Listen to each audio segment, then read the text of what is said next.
Hello friends, welcome to my channel. కొత్తిమీర పుదీనా పచ్చడి చాలా టేస్టీగా ఎలా చేసుకోవాలో చూద్దాము.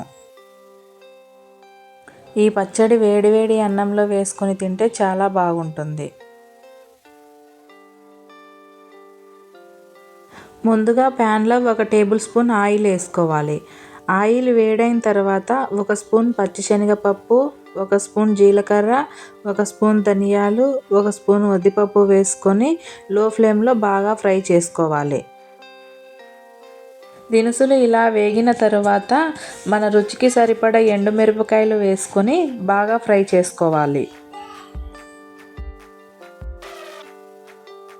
తర్వాత వీటిని మరొక ప్లేటులో వేసుకోవాలి.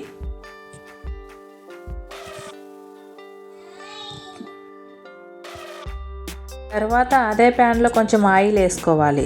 ఆయిల్ వేడైన తర్వాత 2 కట్టలు కడిగిన కొత్తిమీర, 2 కట్టలు కడిగిన పుదీనా వేసుకొని ఫ్రై చేసుకోవాలి. కొత్తిమీర పుదీనాలోని నీరంతా ఈరిపోయి డ్రైగా అయినంత వరకు వేపుకోవాలి. కొత్తిమీర పుదీనా ఇలా వేగిన తర్వాత స్టవ్ ఆపేసుకోవాలి. ఇప్పుడు ఫ్రై చేసుకున్న దినుసులు మిక్సీ జారులో వేసుకొని మెత్తగా మిక్సీ పట్టుకోవాలి. నానబెట్టుకున్న చింతపండును కూడా వేసుకొని మిక్సీ పట్టుకోవాలి. తర్వాత వేయించి పెట్టుకున్న పుదీనా, కొత్తిమీర, టేస్ట్కు తగినంత ఉప్పు వేసుకొని మెత్తగా మిక్సీ పట్టుకోవాలి. పచ్చడి గట్టిగా అనిపిస్తే కొన్ని వేడి నీళ్ళు పోసుకొని మిక్సీ పట్టుకోవాలి.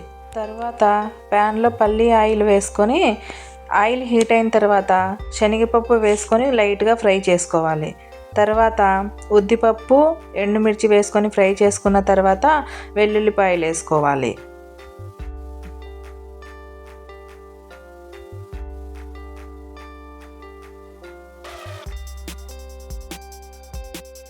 తర్వాత కరివేపాకు వేసుకొని బాగా ఫ్రై చేసుకోవాలి.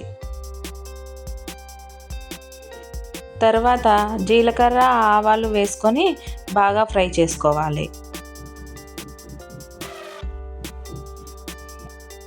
తర్వాత మిక్సీలో వేసుకున్న పచ్చడిని వేసుకొని మీడియం ఫ్లేమ్లో 5 నిమిషాల పాటు ఫ్రై చేసుకోవాలి. పచ్చడిని ఎక్కువసేపు వేయించడం వలన ఎక్కువ రోజులు నిల్వ ఉంటుంది. పుదీనా కొత్తిమీర పచ్చడి రెడీ అయిపోయింది. మరి ఈ వీడియో మీకు నచ్చినట్లయితే please share, comment, subscribe to my channel.